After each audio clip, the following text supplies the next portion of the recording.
Wala na records na papainom, pero meron pa doon sa labas na kami kukuha ngayon. Pero wala kami pamilya sa kaya kukuha.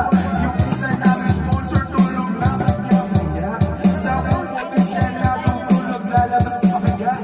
Ngayon wala na yata kami pera lang.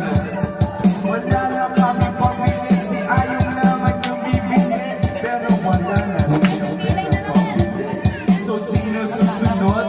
Sino magiging sponsor? Sino susunod na bibili ng sakit ng Red Horse? Pero sino ang susunod na natin yun? Tapos na ako kasi wala na akong pambili. Si Mrs. na ang bahala bumili. Bukas ang utang natin, sinhaba na nag-isambi.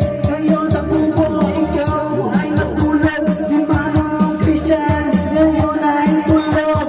Kaya ay nalasing, kabutaw siya mag-ihaw. Ngayon kami wala ng pulutan.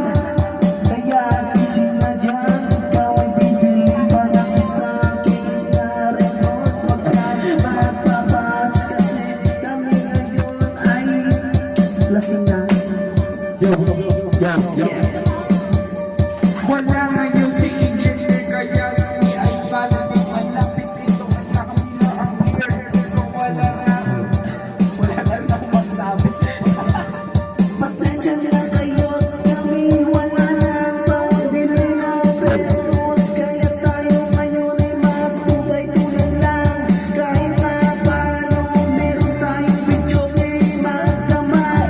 Kaya ngayon kami ay magkakantahan. Kahit abutin pa ng magdamagan. Tubay-tubay lang, wala na yung medyo brothers kasi